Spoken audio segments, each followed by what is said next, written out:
परमात्मा पाप कर्म दंड को भी काट सकता है। अभी तक जिस भी संत व महापुरुष से मिले उन्होंने यही बताया कि पाप कर्म फल भोगने से ही समाप्त होगा। वो प्रभु कौन है जो पाप कर्म को काट देता है, वो काल के बंधन से छुड़वा देता है। उसका क्या नाम है, पूजा की विधि क्या है? कृपया अवश्य सुनिए जगत गुरु तत्वदर्शी संत रामपाल जी महाराज के अमृत वचन। तीसरा सकंद ही चल रहा है, आप देख रहे हैं। और यहां देखिए, ये तो दूसरा विष्णु उनको दिखा। फिर इतने में ही पवन से बातें करता हुआ वह विमान तुरंत उड़ गया। कहां पहुंचा? यहां देखो, वह एक देवी बैठी थी। वे ऐसी प्रभावपूर्ण देवी थी मानो करोड़ों बिजलियां एक साथ चमक रही हों। अत्यंत सुंदर मुख था। अब यहां देखो, ये देख के हम तीनों नारद यो सन ऊपर देखिए, हम आपस में कहने लगे ये सुंदरी कौन है, इसका क्या नाम है? है हम उसके विषय में बिल्कुल अनभिज्ञ हैं। इसके हजारों नेत्र, हजारों हाथ, हजारों मुख हैं। दूर से देखने पर भी कितनी सुंदर प्रतीत हो रही है। ये न कोई अप्सरा है और न कोई गंधर्व कन्या एवं देव कन्या ही। नारद यों संदेहग्रस्त होकर हम लोग वहां रुके। तब भगवान विष्णु ने उस चारों साहिनी भगवती को देखकर विवेक पूर्वक निश्चय कर लिया कि ये भगवती जगदम्बिका है। तब उन्होंने कहा कि हे भगवती, हम सभी की आदि कारण हैं, आप हमारी माँ हो। महाविद्या, महामाया इसके नाम है। ये पूर्ण प्रकृति है। आप देखो, ये देखो, ये शिवा कहलाती हैं। वहां शिवा शिवा लिख रखा था ना, ये शिवा कहलाती हैं। ये प्रकृति देवी, ये काल महास्वर्ग में रहता है। का महाब्रह्मा महाब्रह्म शिव रूप बना के इनको धोखा देकर, यहां देखो नीचे, यहां पर अब उसको देख कर विष्णु जी कह रहे हैं कि ये संपूर्ण संसार की कारण है। ये वे ही दिवांगना है जिनके पर्यावरण में मुझे दर्शन हुए थे। जो पानी पानी था, जब छोटा सा था मैं, जब मैं बालक रूप में था, उस समय मैं बालक रूप में था। विष्णु का आप ही कह रहे हैं मैं छोटा सा था। अब देखो, आप समझो भक्तात्माओं, और साथ में ये संत जन भी जो इन्हीं शास्त्रों को सत्य मानते हुए इनके विरुद्ध मार्गदर्शन कर रहे हैं, उन्होंने भी स्वयं विचार करना चाहिए और तुरंत छोड़ देना चाहिए इस काल की गलत साधना को और सत्य मार्ग स्वीकार करना चाहिए। हम सत्य मार्ग के लिए तो घूम रहे हैं, उसी के लिए तड़प रहे हैं। अभी तक नहीं प्राप्त हुआ था तो हमारे दुर्भाग्य था। अब कृपा हुई है प्रभु की तो हमने एक हो जाना चाहिए। और इस दास के ऊपर कृपा उस परमेश्वर की, इस दास को अपना दास ही समझकर आके और इस दास से वार्ता करो प्रेम पूर्वक। और आदेश है उस प्रभु का इस दास को नाम देने का, और वही नाम जो वेदों में वर्णित है। गीता के 17वें अध्याय के 23वें श्लोक में ओम तत्सत। ओम तो ब्रह्म का जाप है, एक और तत् सांकेतिक मंत्र वो पर ब्रह्म का, और सत मंत्र उस पूर्ण ब्रह्म का। इस तीनों ही मंत्र से जीव का यहां से छुटकारा होगा। ओम मंत्र तो अवश्य ही है, ये तो प्रारंभ है। तो ऐसे ही, और ब्रह्मा विष्णु महेश की पूजा तो बिल्कुल व्यर्थ है, लेकिन अनादरणीय नहीं है, क्योंकि ये भी अपने ही भाई बहन है, अपने ही आत्मा, अपने साथी, वहां से सब हम आए हुए हैं। ये अच्छी आत्मा थी, शुभकर्मी प्राणी है, इनको काल ने अपने ही काम ले लिया। अब आगे चलो, ये ब्रह्मा विष्णु महेश स्वयं स्वीकार करते हैं कि हम तो जन्म मरण के अंदर हैं, हमारा तो जन्म और मरण होता है। आप ही नित्य हो, हम नित्य नहीं है, हम अविनाशी नहीं है। जैसा कि सुधांशु जी स्त्रीलोकीय एक ब्रह्मांडीय विभागीय मंत्री यानी एक तमोगुण भगवान को, और मृत्युंजय यानी जिसने मृत्यु पर विजय पाली, अविनाशी और ना जाने सृष्टि रचनहार के उपमा दे रखी। एक प्रांत के एक स्टेट के विभागीय मंत्री को, और कोई उसको बतावे ये मुख्यमंत्री है, ये प्रधानमंत्री है, ये राष्ट्रपति है, तो उस नादान को कुछ भी ज्ञान नहीं, फिर वो लाभ के दिवाएगा। अब सोचना पड़ेगा। अब यहां आप देखिएगा, अब क्या कह रहे हैं भगवान विष्णु। मां के पास पहुंच गए, नमस्कार किया और फिर सब कुछ जान लिया। उसके नाखून में जब देखा तो बताया कि हे भवानी, मैं तुमसे क्या निवेदन करूं, ये देखो। विष्णु जी कह रहे हैं कि हे भवानी, मैं आपसे क्या निवेदन करूं, आप तो जानी जान हैं। भवानी, जो उचित हो वही करो, तुम्हारी इच्छा के अनुकूल ही कार्य होना चाहिए। ब्रह्मा सृष्टि करते हैं, विष्णु पालन करते हैं और रुद्र संहार करते हैं, पर जब तुम्हारी इच्छा से हम में शक्ति उत्पन्न होती है तभी हम इस कार्य के संपादन के अधिकारी होते हैं। और इनको सर्वशक्तिमान न जाने के उपमा दे रखी। गिरिजा नंदिनी, तुम सबकी माता हो, जगत का पालन करना और उसे टिकाए रखना तुम्हारा स्वाभाविक कार्य है, क्योंकि ये तो सर्व तीन लोक की अधीश्वरी है। अब यहां क्या बताते हैं, ये सारा संसार तुम्हें से उदासित हो रहा है, उद्भासित हो रहा है। मैं, विष्णु जी करें, मैं ब्रह्मा और शंकर, त्रिलोकीय शंकर, हम सभी तुम्हारी कृपा से विद्यमान हैं। हमारा आविर्भाव और तिरोभाव हुआ करता है। हम तो जन्म मरण में है माता, हम अविनाशी नहीं है। और ये सुधांशु जी कहीं तो मृत्युंजय है, मृत्युंजय उत्तरे की। बताओ, पीतल को कोई सोना बता रहा है, वो कितना पारखू होगा। हमारा आविर्भाव माने जन्म, उत्पत्ति और तिरोभाव माने मृत्यु हुआ करता है। केवल तुम ही नित्य हो, जगत जननी हो, प्रकृति और सनातनी देवी हो। आगे देखो, विष्णु शंकर जी वो स्वयं स्वीकार कर रहे हैं, जो जिनको अजन्मा बता रहे हैं, सर्वशक्तिमान मृत्युंजय बताया, तेरी मृत्यु नहीं होती। शंकर भगवान शंकर बोले, देवी, यदि महाभाग विष्णु तुम्ही से प्रकट हुए हैं तो उनके बाद उत्पन्न होने वाले ब्रह्मा भी तुम्हारे बालक हुए हैं। फिर मैं तमोगुणी लीला करने वाला शंकर भी तुम्हारी संतान हुआ, अर्थात मुझे भी उत्पन्न करने वाली तुम ही हो। बताओ, शंकर जी स्वयं स्वीकार कर रहे हैं कि तुम हमारी मां है, हम तुमसे पैदा हुए। आगे देखना, इसी में तीनों गुण, यही रजगुण ब्रह्मा, सतगुण विष्णु, तमगुण शिव जी बताते हैं। इसी में तीसरे स्कंद में ही देखिए, ये स्वयं स्वीकार कर रहे हैं कि उन्हीं तीनों गुणों से उत्पन्न हम ब्रह्मा, विष्णु एवं शंकर नियमानुसार कार्य में तत्पर रहते हैं। हम ये तीनों देवता तो जगत का कार्य संभाले रहते हैं। करती कराती तो तुम ही हो दोनों जने। मैं ब्रह्मा और विष्णु विमान पर चढ़कर जा रहे थे, हमने रास्ते में बहुत कुछ दिखाई दिए। अब यहां देखना, ये तीनों गुण है, रजगुण ब्रह्मा, सतगुण विष्णु, तमगुण शिव जी, ये स्वयं स्वीकार कर रहे हैं। अब आपको देवी भागवत महापुराण संस्कृत से ही दिखाएंगे, क्योंकि ये बहुत ज्यादा अंधेरा है और 100 बार सुनोगे जब जाकर हृदय स्वीकार करेगा और ये गलत ज्ञान उतरेगा। देवी भागवतम भाषा सटीकम, ये और इनके लेखक हैं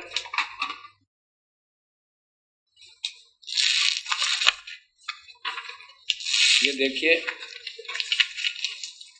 अथ देवी भागवतम भाषा सटीकम समाटम, खेमराज श्री कृष्णदास प्रकाशन बम्बी, यहां से प्रकाशित है। और इसमें अब देखिएगा संस्कृत भी है साथ में, ये थोड़ा थोड़ा दिखाऊंगा और फिर अपना ना विश्वास हो तो खरीद कर देख सकते हैं, नहीं तो अविश्वास का समय भी नहीं है। यहां लिखते हैं कि विष्णु शिव ब्रह्मा दर्शन किए हैं। यहां देखो, हमने इस भवन में दूसरे विष्णु शिव ब्रह्मा के दर्शन किए हैं। फिर यहां देखो, हे माता, तुम सदैव पुत्र के समान हम पर कृपा करती हो। अब देखो, फिर नीचे आओ, यहां पर है, मैं, हे मात, ब्रह्मा मैं शिव, ब्रह्मा मैं विष्णु और शिव, यह तुम्हारी प्रभाव से जन्मवान है। हम तो जन्मवान है, हमारा तो जन्म होता है और मरते हैं, नित्य नहीं है, हम अविनाशी नहीं है। फिर इंद्रादि दूसरे देवता नित्य किस प्रकार हो सकते हैं? अब नीचे देखो, इनकी संस्कार देखो। ब्रह्मा अहम ईश्वर महेश्वर, मैं ब्रह्मा और ये महेश्वर महादेव किलते प्रभावते सर्वे वयम जनी, हम तो आपसे ही जन्म लेते हैं, युता आपसे ही जन्म लेते हैं, न यदा, हम नित्य नहीं है, तू ही सदा है। अच्छा फिर आगे देखो, जो मैं ये बताना चाह रहा था आपको, ये संस्कृत है, ये संस्कृत देखिए आपने। अब फिर देखिए इसी में तीसरा स्कंद चल रहा है। हे माता, अतः सब लोगों के सृजन करने की इच्छा करने वाले हरि यानी विष्णु, ब्रह्मा और शिव, यह सब तुम्हारे चरणाविंद की भक्ति और प्रीति को प्राप्त होकर कर सकते हैं। यानी हम तो आप ही की कृपा से कुछ कर सकते हैं। हे माता, अब शिव जी कह रहे हैं, वो शंकर भगवान जिसको सुधांशु जी महाराज कह रहे थे ना, ये तो मृत्युंजय है, क्या कह रहे हैं कि हम सतोगुण। हे मात, यदि हमारे ऊपर सदा आप दया युक्त हो, हे माता यदि आप दयालु हो तो हमको तमोगुण में, मैं तमोगुण क्यों बना दिया? हम तो तमोगुण में किस प्रकार प्रदान किया? ब्रह्मा रजोगुण और हरि सतोगुण सतगुण। क्या कह रही है?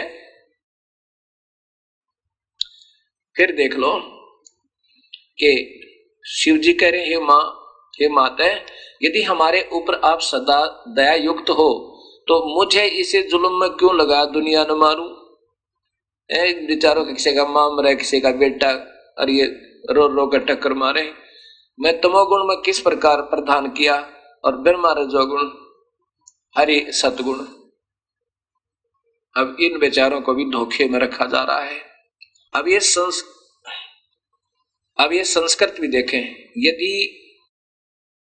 देहा धर्मना न सदा अंबिके कथम अहम विहित, मुझे किस प्रकार निहित कर दिया, क्या मैं तमोगुण है? मैं तो तमोगुण कमल जय, कमल से उत्पन्न होने वाले ब्रह्मा को रजोगुण संभव है। वो गुण संभव आगे आओगे, फिर ये आपके गीता का जब सॉल्यूशन होगा, टीका होगा, जब देखना है रजोगुण संभव है, रजोगुण से उत्पन्न रजोगुण ये ब्रह्मा है, सुविहित है, और किम सतोगुण हरि, और सतोगुण हरि विष्णु के ऊपर बना दिया। माँ देखो ये बेचारे आप ही रो रहे हैं।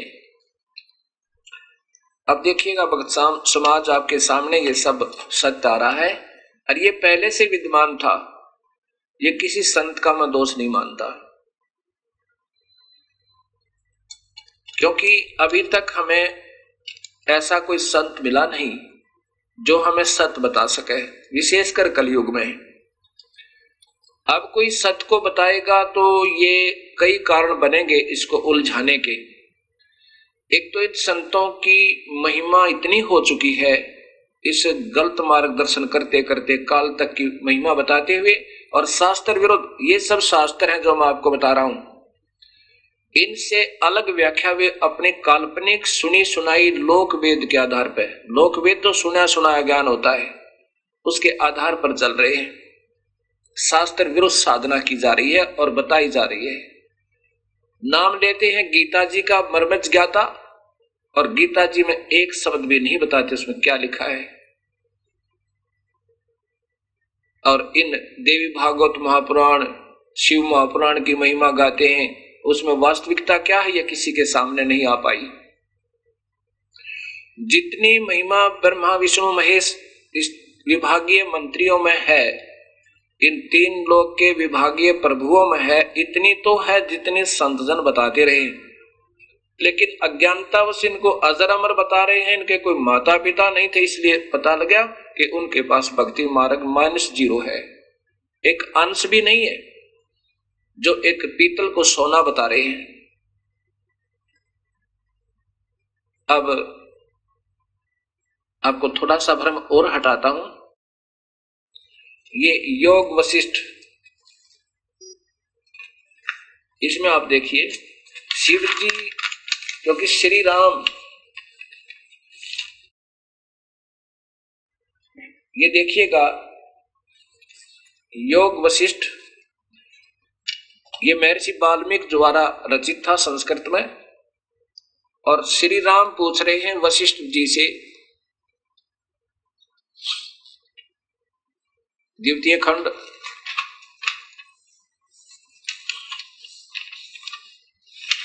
महर्षि श्री परमात्माय नमः महर्षि वाल्मीकि जी कृचित संपूर्ण योग विशिष्ट महारामायण भाषा सचित्र द्वितीय खंड और पूर्वार्ध उत्तरार्ध।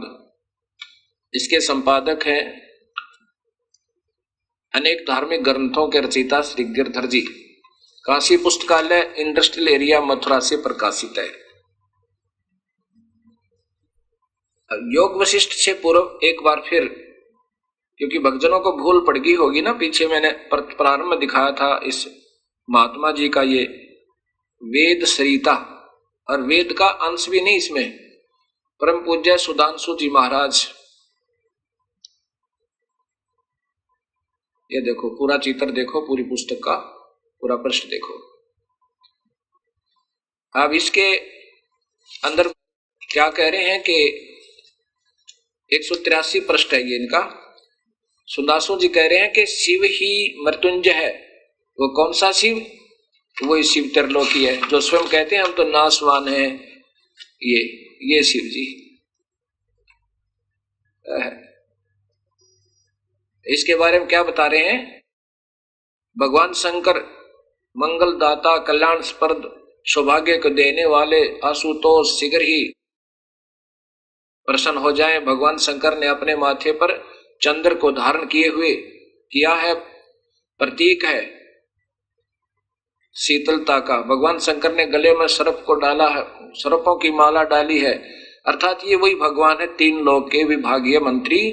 और ये क्या कहते हैं कि जिन्होंने अमृत पिया था सबके देव, वो सबके देव कहलाए, लेकिन भगवान शंकर ने विष पिया था वह देव नहीं महादेव कहलाए। ये अटकलबाजी इनकी एक लतीफेदार बातें बना के, क्यों पढ़े लिखे अच्छे हैं और बोलने की शैली ठीक है, ऐसे लोगों को एक्टरों हीरो की तरह अपने पीछे लगा रहे हैं। ज्ञान ABC भी नहीं भक्ति का। श्री राम को वशिष्ठ जी कह रहे हैं कि मैंने जो भगवान शिव से, त्रिलोकीय शिव से जो पूछा था भक्ति मार्ग उस परमात्मा का, वो मैं तुझे बता रहा हूं। और इसमें जब मैंने भगवान शिव से पूछा तो उन्होंने क्या बताया था, यही योग विशिष्ट।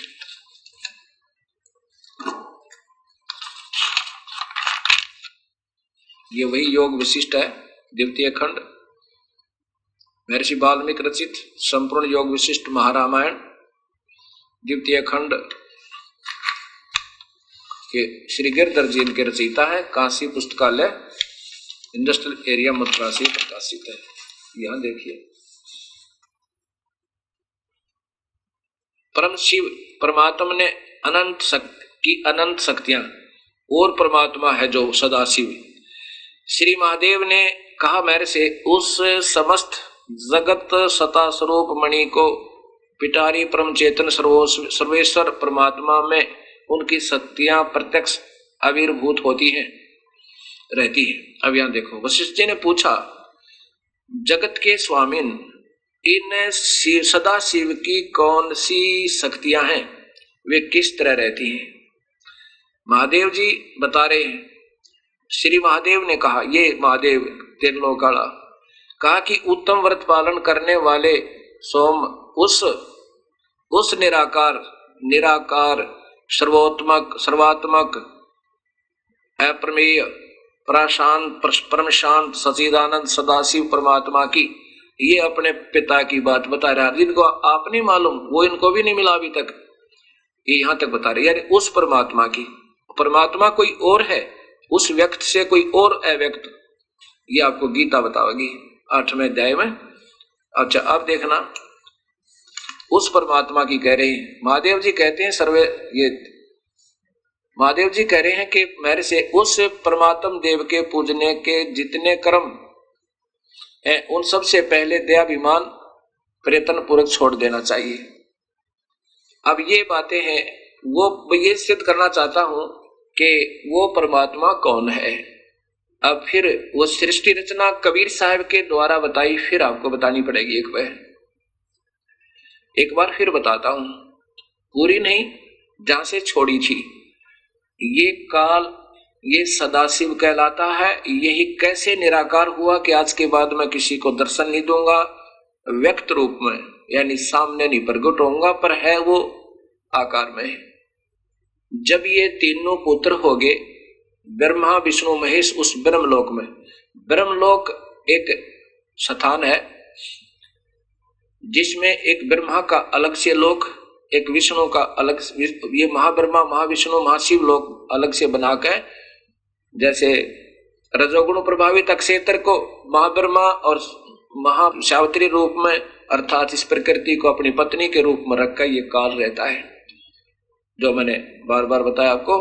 ऐसे उसी ब्रह्मलोक में एक सतोगुण प्रभावित एक अक्षेत्र बना रखा है, उसमें अपनी पत्नी प्रकृति देवी को, अर्थात इस शेरा वाली अष्टंगी को साथ लेकर के वहां जो पुत्र की उत्पत्ति होती है उस सतोगुण प्रभावित अक्षेत्र में, उसका नाम विष्णु रखता है। और जो रजोगुण प्रभावित अक्षेत्र में जो पुत्र उत्पन्न होता है इन दोनों से, उसका नाम ब्रह्मा रख देता है। फिर ऐसे ही कैलाश पर्वत बना रखे वहां पे ब्रह्मलोक में, और वहां जो प्रकृति देवी को साथ रखा है उसी को सदाशिव महाशिव ऐसे बोलते हैं। ये काल ही अपने अन्य रूप में महाशिव के रूप में और महापार्वती के रूप में इस प्रकृति को, यानी अष्टंगी को साथ लेकर अध्या माया को, वहां जो पुत्र उत्पन्न होता है उसका नाम शिव रखते। जब ये तीनों जब थोड़े थोड़े सियाने होते हैं, बालकपन से आगे चलते हैं, उसमें इनको बेहोश करवा देते हैं। तो तब ये काल, ये ब्रह्म अपनी पत्नी प्रकृति देवी से, अर्थात इस अष्टंगी से कहा कि जब ये बच्चे थोड़े थोड़े सियाने हों इनको बेहोश कर देना, और फिर इनको जब ये जवान हो जाए फिर इनको होश में ले आना। इन तीनों को कार्य देना। ब्रह्मा सब जीवों की उत्पत्ति करवावे रजोगुण प्रभावित करके, और विष्णु इनको मोह ममता एक दूसरे में बनाए रखे, सतिथि बनावे, और शिव संहार करे। रजोगुण को ये ड्यूटी देना और जीवों की उत्पत्ति का, और सतिथि का सतोगुण को, और संहार का तमोगुण को।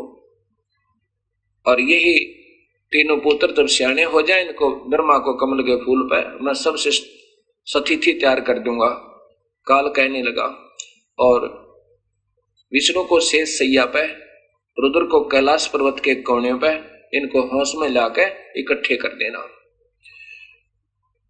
और फिर इनके विभाग बांट देना। फिर कहा कि आज के बाद मैं किसी को दर्शन नहीं दूंगा। ये प्रथम सृष्टि का जिक्र है। आज के बाद मैं कभी दर्शन नहीं दूंगा,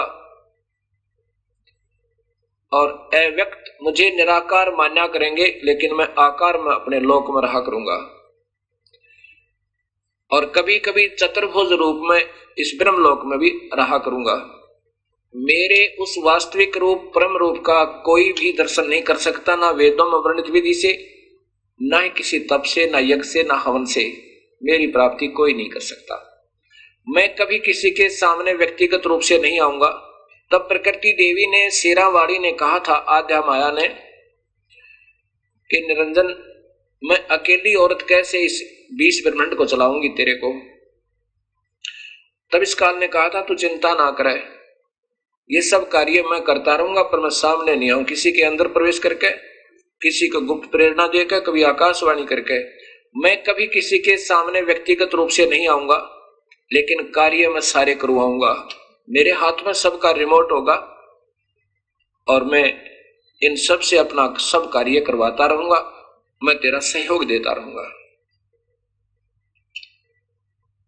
अब आपने ये सारी आंखों देख ली आपके सामने, वो अव्यक्त हो गया। फिर कहा कि जब ये सियाने हो जाए इनको होश में लाना, फिर इनके ब्याह कर देना। तीनों का ब्याह कर दिया। ये भी देवी भागवत महापुराण में प्रत्यक्ष प्रमाण है, पहले भी कई बार दिखा चुका हूं। अब मैं आपको आगे वैसे ही बता रहा हूं, मौखिक बताऊंगा। ब्रह्मा को अपने फिर इनको सागर मंथन पर भेजा। सबसे पहले वेद निकले, वेद ब्रह्मा ने पढ़े। अब पहले ये माता से ये ब्रह्मा विष्णु महेश पूछने लगे कि मां हमारा पिता कौन है। तब ये कहने लगी कोई तुम्हारा पिता नहीं, कोई तुम्हारा बाप नहीं, मां नहीं, मैं ही तुम्हारी मां, मैं ही तुम्हारा पिता हूं। जब वेद निकले सागर मंथन में, वेदों में पाया कि कोई परमात्मा और है। वेदों में पूर्ण परमात्मा की पूर्ण महिमा है और जाप केवल ब्रह्म का दिया हुआ ओम नाम। तो इन ऋषि लोगों ने वेदों को पढ़ा और उसमें लिखा है कि पूर्ण परमात्मा कोई और है, उसका कबीर नाम है और वो सतलोक में रहता, वही पाप काटने वाला सर्वशक्तिमान अमित औजा, जिसकी शक्ति का कोई वार पार नहीं। उसकी पूजा करने से ये जीव जन्म मरण रहित हो जाता है। वो सतलोक में रहता है, वो आकार में है, मनुष्य जैसा है। साथ में ब्रह्म और परब्रह्म का भी वर्णन है, जैसे गीता जी में है 3 भगवान है, क्षर पुरुष, अक्षर पुरुष और नि अक्षर पुरुष। परम अक्षर पुरुष अर्थात पूर्ण ब्रह्म कबीर परमात्मा। लेकिन जाप जो है ओम नाम का वेदों में भी गीता में, इसलिए ये महापुरुषों ने पूर्ण परमात्मा तो वेदों में पढ़ा कोई और है और जाप बताते हैं ओम नाम तक का ही। इसलिए ये सारी अधूरी साधना ये काल करवा रहा है। 2 मंत्र गुप्त है, वो काल नहीं दे सकता, इसको अधिकार नहीं, ना ये बता सकता, ना ही इसको ज्ञान है। और जानबूझकर भी ऐसी गुस्ताखी करता रहता है कि कहीं यहां से निकल ना जाए। इसलिए जैसे शिव जी भी बता रहे हैं वशिष्ठ जी को कि उस परमात्मा की सदाशिव की वो, यानी वो सदाशिव निराकार। अब वेदों के अनुसार जो इन्होंने पढ़ा देखा, ब्रह्मा जी से सुना, तो ये बता रहे परमात्मा तो कोई और है, लेकिन ये स्वयं समाधि लाला के थक गए। ये निराकार भी, ये काल भी, इनके पिताजी के भी दर्शन इनको नहीं हुए। ये इतना धोखेबाज काल है, अपने पुत्रों को भी गुमराह रखता है। तो इन संत नादान बेचारों का, अनजानों का मैं के दोष मानूं, क्योंकि मैं भी दास इसी तरह भरम भटक रहा था। ना जाने कैसे रजा करी मेरे गुरुदेव भगवान ने, कैसी कृपा करी उस कबीर परमेश्वर ने इस घोर कलयुग में। हो सकता है ये भगवान आत्मा इस ज्ञान को फिर पुनर्विचार करके अपना कल्याण करवा ले, क्योंकि हमारा उद्देश्य केवल कल्याण करवाना है। हमने यहाँ पर बड़ा छोटा नहीं बनना, या कोई बड़ा नहीं कोई छोटा नहीं। वही बड़ा है जो सतमार्ग पकड़ के यहाँ से पीछा छुटवाया गया तो बड़ा है, नहीं तो आज चाहे कितना महिमावान है और गलत भक्ति कर रहा है और करा रहा है तो दोषी होगा और घोर नरक में पड़ेगा। शास्त्र विरुद्ध साधना ये महापाप का कारण करना और करवाना, ये गीता प्रमाण देगी। उसके बाद ब्रह्मा ने जब वेद पढ़े तो पाया कि परमात्मा कोई और है।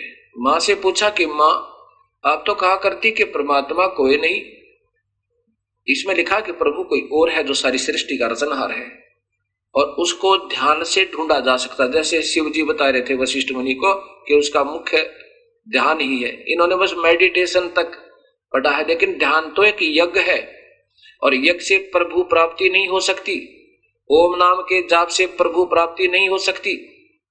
ये तो कमाई करके इससे यहाँ ऐश्वर्य के साधना इसके बदले मिल सकते हैं, स्वर्ग महास्वर्ग और यहाँ के इंद्र बन जाना, राजा बन जाना, ब्रह्मा विष्णु महेश बन जाना, इनसे केवल ये ही मिलेगा, प्रभु प्राप्ति बिल्कुल नहीं। 11वें अध्याय का 47, 48 और 53 श्लोक आपके सामने स्पष्ट करेगा।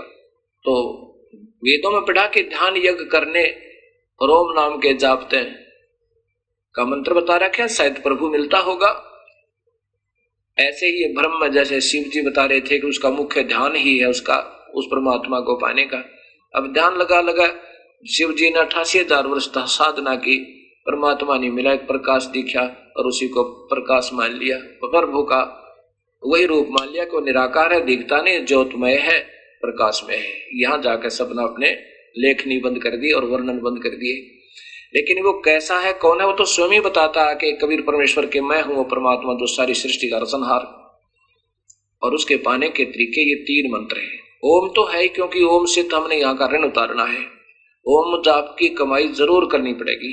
ये इस काल की कमाई काल में ही छोड़ देंगे। जैसे 18वें अध्याय के 66वें श्लोक में कहता है कि अर्जुन तू मेरे सारे पूजा को मेरे में त्याग दे और फिर तू उस भगवान की शरण में चला जा, मैं तुझे सब पापों से मुक्त कर दूंगा। इसका ऋण उतर जाएगा ओम नाम की कमाई से, ये छोड़ देगा। एक और मंत्र है इसके साथ, ये ओम और एक मंत्र और लग के सतनाम बनता है। और दूसरा मंत्र पारब्रह्म के लोक से पार होने का ऋण है, वो वहां छोड़ देंगे।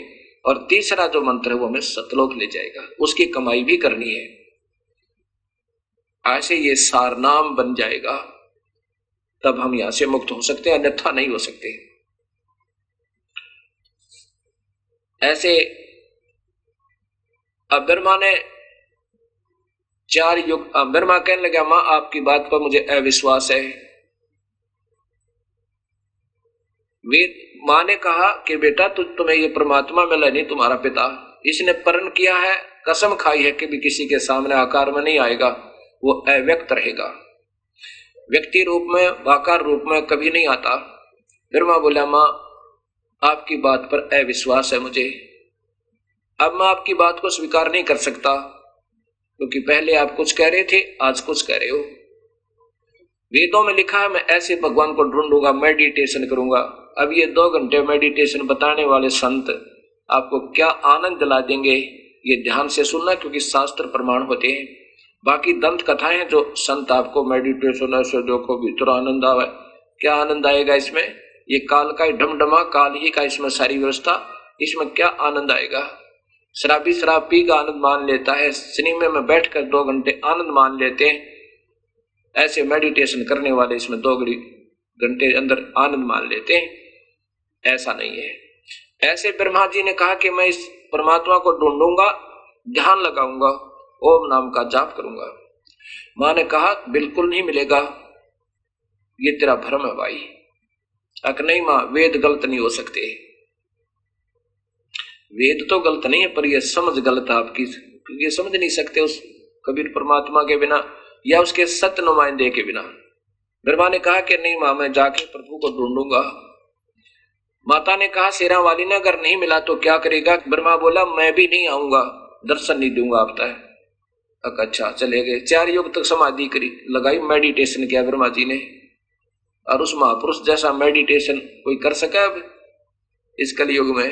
किसी का बीपी आई, किसी की जाड़ दुख है, किसी के सिर में दर्द है, तो राग द्वेष में भरे पड़े। तो 4 युग तक साधना की ब्रह्मा जी ने, नहीं कोई उपलब्धि हुई। तब आकाशवाणी हुई काल की, निरंजन की, कि सृष्टि क्यों नहीं की जा रही। तब प्रकृति देवी ने, शेरा वाली ने, भगवत दुर्गा ने बताया कि तेरा जेठा बेटा, ज्येष्ठ पुत्र ब्रह्मा तुझे ढूंढ रहा है और 4 युग हो गए मेडिटेशन कर रहा है, ध्यान लगा रहा है, और मैंने तो कहा था ये तेरी व्यर्थ प्रयत्न है। अब काल ने कहा कि मैं नहीं मिलूंगा उसको, मेडिटेट ध्यान से वापस लाओ।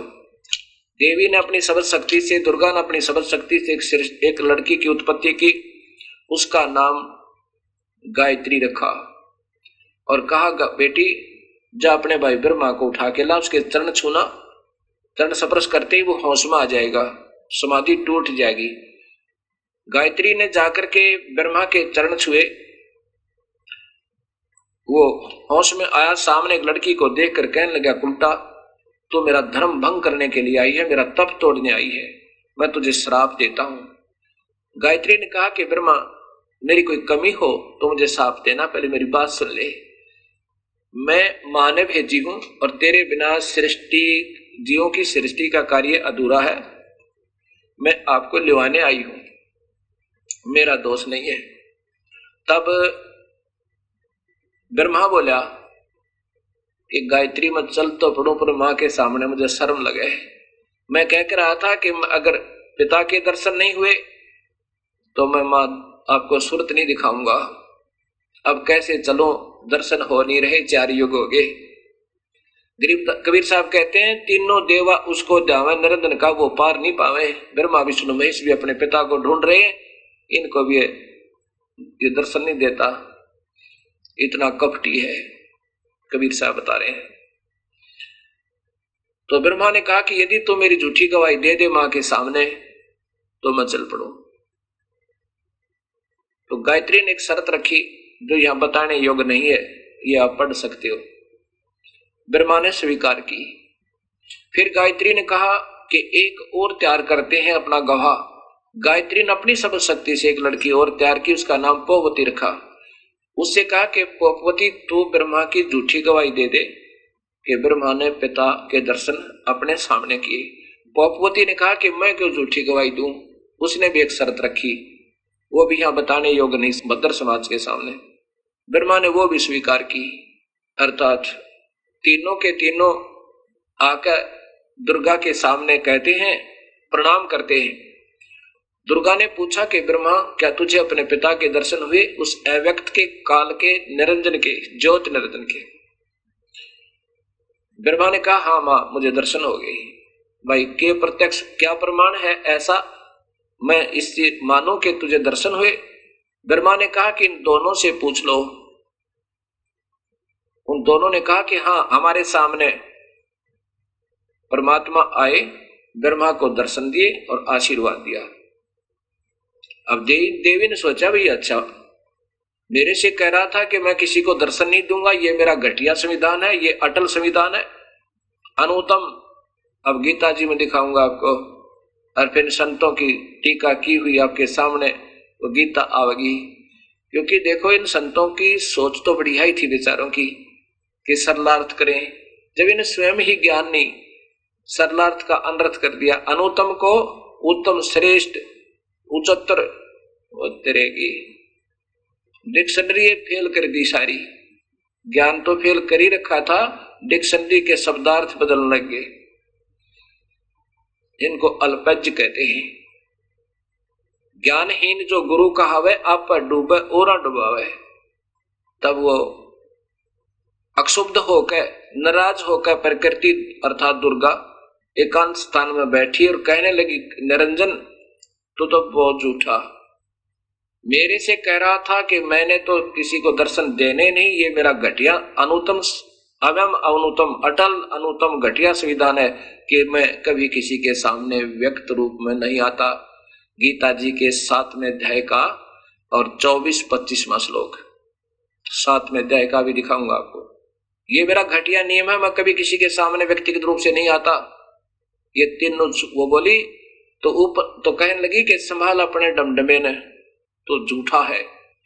आकाशवाणी ज्योत निरंजन की हुई कि तीनों झूठ बोल रहे हैं, मैंने कोई दर्शन नहीं दिया इनको।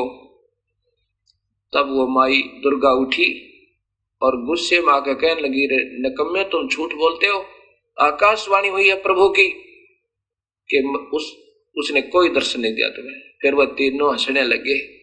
ब्रह्मा कहने लगा माँ मुझे शर्म आई आपके सामने आने में, क्योंकि मैं कहकर गया था कि पिता के दर्शन हुए तो आऊंगा अन्यथा नहीं आऊंगा, और पिता के दर्शन में हुए नहीं। मुझे शर्म आवत थी आपके सामने आने में, इसलिए हमने तीनों ने झूठ बोल दी। तब श्राप दे दिया देवी ने ब्रह्मा को कि तेरी पूजा जग में नहीं होगी, और जिसने 4 बातें सीख ली वह तेरे जैसे पाखंडी होंगे, सत्य नहीं बताओगे। संत बनेंगे, गुरु बन जाएंगे, बनेंगे पर सत्य समाज को नहीं बता सकते, क्योंकि वो स्वयं ही अधूरे होंगे। क्योंकि ब्रह्मा शास्त्रों का ज्ञाता और जगत गुरु यानी यहाँ के 3 लोक के महाज्ञानियों में माना जाता है, सबको ज्ञान देने वाला। गायत्री को श्राप दे दिया कि तो गाय बनेगी और तेरे सांड पति होंगे कोई कोई। पोपोती को श्राप दे दिया कि तू गंदी जड़ी बूटी, गंदगी में पैदा होने वाली जड़ी बूटी बनेगी। जब प्रकृति देवी ने तीनों को श्राप दे दिया तो आकाशवाणी निरंजन ज्योति निरंजन की हुई कि दुर्गा तने अच्छा नहीं किया। तू कौन होती है इनको श्राप देने वाली? अब मैं तुझे श्राप देता हूं कि तू द्वापर युग में द्रौपदी बनेगी, तेरे 5 कसम होंगे, तेरे 5 पति होंगे। अब प्रकृति कहने लगी और दुर्गा कहने लगी कि निरंजन तेरे वश पड़ी हूं, मैंने अपने पैर पे आप कवाड़ा मार के तेरे साथ आ गई और मेरा कहीं ठिकाना नहीं, कैसे भी नाच नचा ले ऐसे नचना होगा, मैं अपने पिता ने छोड़ आई। अब एक तरफ तो आप कह रहे हो सृष्टि को संभालो, इन बच्चों ने गलती की तो थोड़ी सजा दे दी, तो आप इसके विपरीत मुझे सजा दे रहे हो। ठीक है, कर ले जो तूने करना है। फिर ये प्रकृति देवी दुर्गा भवानी अष्टंगी विष्णु जी के पास गई, क्योंकि इन तीनों को फिर लाके अपने अपने लोक में छोड़ दिया। ब्रह्मा को यहाँ ब्रह्मा लोक में, एक ब्रह्मांड में जो आपको मैंने दिखाए थे, विष्णु को विष्णु लोक में, शिव को शिव लोक में। अब विष्णु लोक में जाकर के ब्रह्मा विष्णु से कहा कि पुत्र आप भी ढूंढ लो अपने पिता को। विष्णु जी अपने पिता निरंजन ज्योति निरंजन काल की तलाश में वहां से चल पड़े। कहां पहुंच गए? शेष नाग के लोक में। और जब शेष नाग की बाउंड्री में जुरिडिक्शन में ये विष्णु जी प्रवेश कर गए, जब शेष नाग जी ने सोचा कि तेरी जुरिडिक्शन में, तेरी सीमा में बिना पूछे ये बेधड़क निश्चिंत कौन आ रहा है, इसने जरा भी तेरा खौफ नहीं, तेरा भय नहीं, उसको सावधान करने के लिए और डराने के लिए अपनी 1000 फनों से फुंकारा छोड़ दिया जहर का। जैसे धुंध होती है, विष्णु जी के चारों तरफ ऐसे धुंध सी होगी और काला शरीर हो गया, श्याम शरीर हो गया, जैसे स्प्रे पेंट हो जाता है। विष्णु जी ने सोचा कि देख इस नादान कीड़े ने, इस सर्प ने मेरे साथ क्या बदसलूक किया, मैंने कुछ कहा नहीं इसको, आगंतुक के साथ ऐसा जुल्म करते हैं क्या, इसको ज्यादा अभिमान हो गया है अपने 1000 फुन का। मन में सोचा ही था कि ला इसको खत्म कर देता हूं, अभी ठीक करता हूं। तब आकाशवाणी हुई ज्योत स्वरूपी निरंजन काल भगवान की कि विष्णु अब इसको कुछ मत कहना, शेष नाग को तुम ऐसे ही लड़ लड़ के मरते रहे तो सृष्टि कैसे प्रारंभ होगी। अब इसको कुछ मत कहना, द्वापर युग में तू कृष्ण बनकर जाओगा और ये काली दय में इसी शेष नाग का अवतार वहां कालिया नाग होगा, उस समय तो इसका बदला ले लेना। अब जाकर अपनी माता को दुर्गा को स्पष्ट बता दे कि मुझे नहीं मिले परमात्मा, मैं किसी को दर्शन नहीं देता और ना ही दूंगा, चाहे कितनी देर कितना कुछ कर लेना, और तेरी भलाई है कि वापस जाकर सत्य बता देना, नहीं तो तेरा भी हाल ब्रह्मा जैसा हो जाएगा। विष्णु समझदार थे, सतोगुणी है, वापस आ गए। माई ने पूछा कि पुत्र आपके पिता मिले? विष्णु जी ने कहा नहीं मां, मुझे नहीं मिले। इस बात पर मां प्रसन्न हुई और सीने से लगा लिया उस सतोगुण विष्णु जी को, कहा कि बेटा तू बड़ा सतवादी होगा और तेरे को ये सृष्टि पालन कर्ता का स्थिति रखने का विभाग देती हूं। फिर गई शिव जी के पास, इस त्रिलोकीय महादेव के पास। शिव जी से कहा कि पुत्र तेरे 2 भाइयों को तो पिताजी मिले नहीं, अब आप भी कोशिश कर लो अपने पिताजी की, कहीं फिर बाद में समाधि लगाकर बैठ जाओ, सृष्टि कर्म अधूरा रह जा। समझदार निकले शिव जी, कहने लगे मां जब मेरे 2 भाइयों को पिता के दर्शन नहीं हुए तो मैं कौन से खेत की मूली, मैं तो कोशिश ही नहीं करता, पर माता एक कृपा कर दो मेरे पे। माता ने कहा बोल पुत्र क्या क्या चाहता है? कि मुझे वर दे दो, मैं कभी नहीं मरूं, मैं अमर हो जाऊं, मैं मृत्युंजय हो जाऊं। माता ने कहा पुत्र ये नहीं हो सकता, जो पैदा हो गया वो मरेगा और मर गया उसका जन्म जरूर होगा भाई, ये इस काल 21 ब्रह्मांड का नियम है, ये अटल नियम है, ये हार्ड एंड फास्ट रूल है। हाँ तुझे एक विधि बता दूंगी, तेरी बहुत लंबी आयु हो जाएगी। तब शिव ने कहा यही कृपा कर दो मां। तो माता ने कहा कि बेटा तू अपना ज्यादा ध्यान लगा कर मेडिटेशन किया कर और अपने श्वासों को अपने 10वें द्वार में रखा करे, श्वास कम लिया कर, ठंडे क्षेत्र में रहना, तेरा शरीर खराब ना होए। ऐसे ऐसे आप देखते हो भगवान शिव ज्यादातर ध्यान में ही रहते हैं। ब्रह्मा की आयु 100 वर्ष, विष्णु जी की आयु 700 वर्ष, शिव जी की आयु 4900 वर्ष। ब्रह्मा का एक दिन 1000 चतुर्युग का और 1000 चतुर्युग की रात है। 2000 चतुर्युग का दिन रात ब्रह्मा का, 60,000 चतुर्युग का एक महीना ब्रह्मा का और 7,20,000 चतुर्युग का एक वर्ष ब्रह्मा जी का। इसको 100 तो गुणा कर दो, 7 करोड़ 20 लाख चतुर्युग ये ब्रह्मा जी की आयु होए। और इसको 7 तक गुणा कर दे विष्णु की, और विष्णु जी की को 7 से गुणा कर दे तो शिव की। इतनी लंबी आयु है इनकी, लेकिन फिर भी मृत्यु है। गरीबदास जी कहते हैं कबीर साहब की प्यारी आत्मा जो आंखों देखे सारे इस विवरण का सतगुरु कबीर साहब के सत्य ज्ञान के आधार पर कहते हैं, एती उम्र बुलंद मरेगा अंतरे, एती उम्र बुलंद मरेगा अंतरे, और सतगुर लगे ना कान ना बैठे संतरे। कोई संत नहीं मिला जो इस बीमारी ने काटा सत्य ज्ञान बतावे। गीता जी के 4थे अध्याय का 33 और 34वां श्लोक बिल्कुल स्पष्ट करता है। ये काल भगवान बोल रहा है गीता जी को और कृष्ण जी के शरीर में प्रवेश करके, उसमें कहता है कि अर्जुन इस द्रव्य में यज्ञ है, ध्यान यज्ञ ज्ञान यज्ञ में सारे ही कर्म समाप्त हो जाते हैं।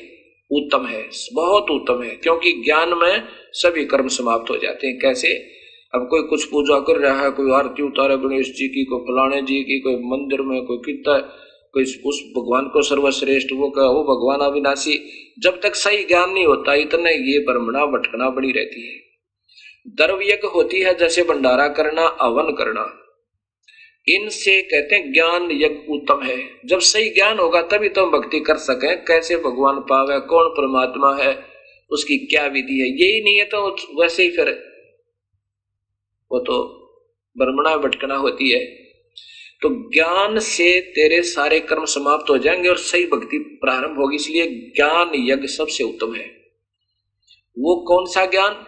एक तो ज्ञान भगवान कृष्ण के रूप शरीर में ब्रह्म काल दे रहे हैं गीता जी का वेदों अनुसार, वो तो दे ही रहे हैं।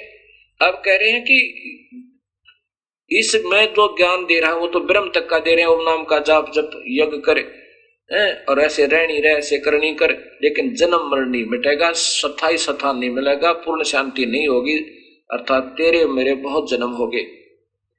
इसी 4थे अध्याय का 5वां श्लोक बताता है। ये तो ज्ञान भगवान दे ही रहे थे, फिर कह रहे हैं कि इस ज्ञान से जो मैं दे रहा हूं इससे अलग कोई ज्ञान देने वाला संत ढूंढ ले। जो मैं तुझे बता रहा हूं उससे न्यारा उस परमात्मा के पाने का, उसका सच्चा ज्ञान बताने वाला वो संत ढूंढ ले। उन तत्वदर्शी संतों को ढूंढ जो इस सत्य मार्ग के जानने वाले, उनको दंडवत प्रणाम करो। गीता जी के अध्याय नंबर 4 का श्लोक नंबर 34। निष्कपट भाव से उनकी सेवा करो और फिर विनम्रता पूर्वक, सरलता पूर्वक उनसे प्रसन्न करने से वो तत्वदर्शी उस परम पिता परमात्मा के सतमार्ग के जानने वाले संत तुझे उपदेश करेंगे, यो ज्ञान बताएंगे, फिर नाम देंगे और फिर चरणों में ऐसे रहना जैसे राम कृष्ण से कौन बड़ो उन्हों भी गुरु की ने, 3 लोक के वेधनी गुरु आगे अधीन। अब देखो पहले तो हम सत्ज्ञान की तलाश में थे। ये जितने आज संत बने हुए ये भी बेचारी पुण्यात्मा है, पिछले जन्म जन्मांतर के बहुत बहुत अच्छे शुभकर्मी, बहुत ही ज्यादा। अब इनको रास्ता सही मिला नहीं तो ये प्रभु हो गए। अब ये उस प्रभुता छोड़ नहीं सकते, चाहे गधे बेशक बन जावे या कुदरती बात हो से प्रभुता नहीं छूट सकती।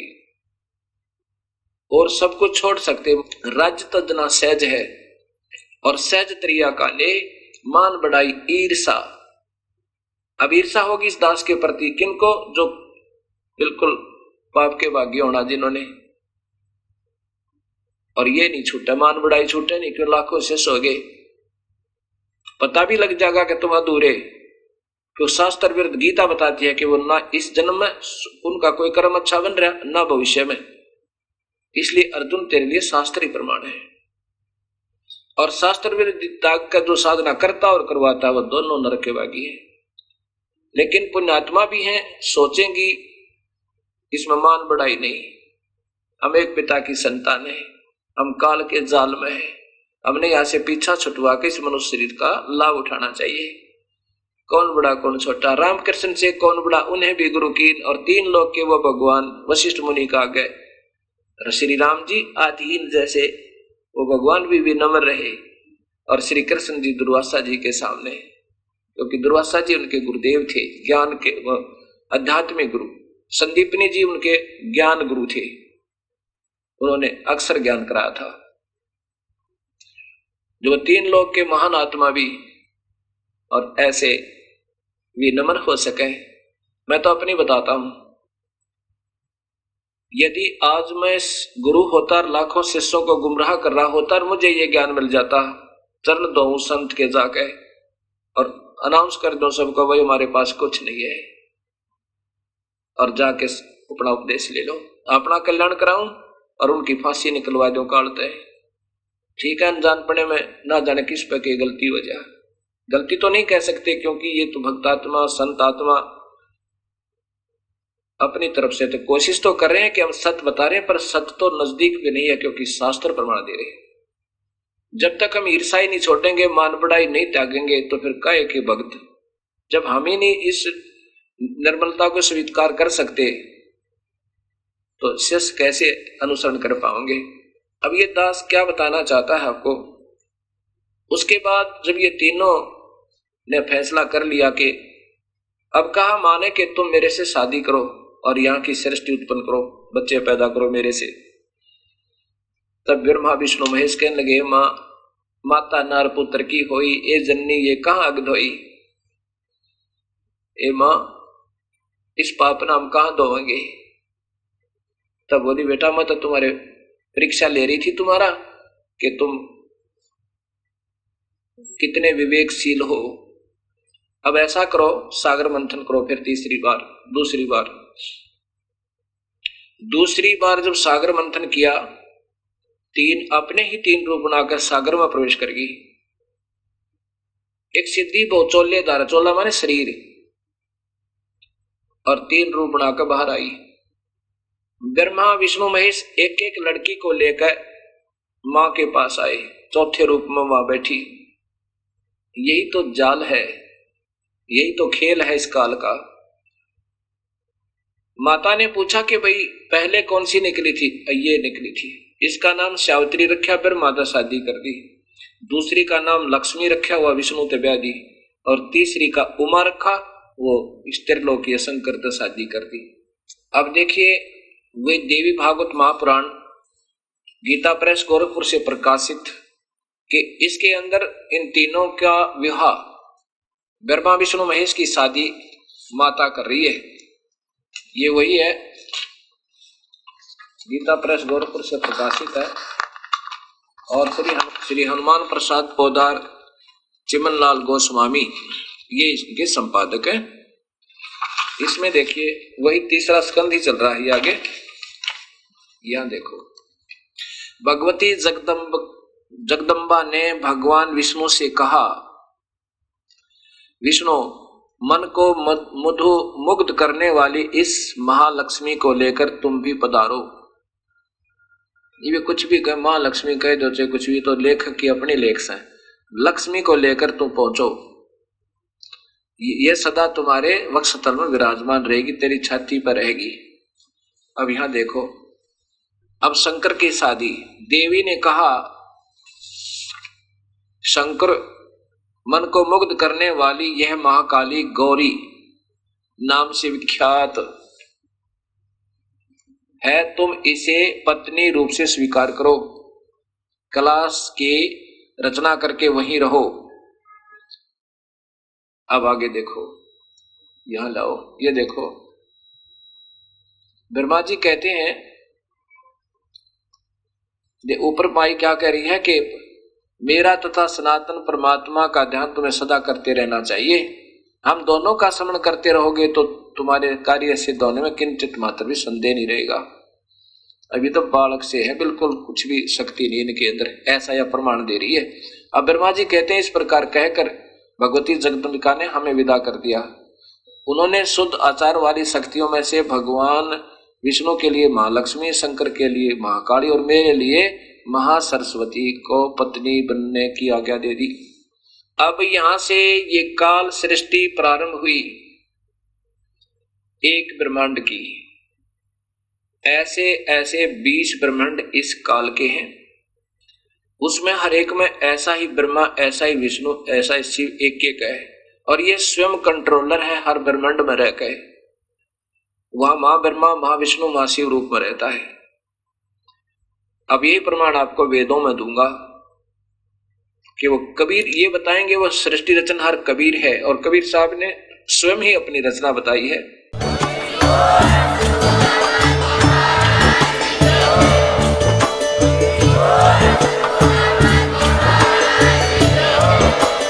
आप सुन रहे थे जगत गुरु तत्वदर्शी संत रामपाल जी महाराज जी के मंगल प्रवचन। अधिक जानकारी के लिए विजिट कीजिए हमारी वेबसाइट www.jagatgururampalji.org। संत रामपाल जी महाराज जी के शुभ आशीर्वाद से पूरे विश्व भर में 500 से भी ज्यादा नाम दीक्षा केंद्र हैं, जिन पर संत रामपाल जी महाराज जी द्वारा ऑनलाइन निशुल्क नाम दीक्षा दी जा रही है। अपने नजदीकी नाम दीक्षा केंद्र का पता करने के लिए संपर्क करें 8222880541।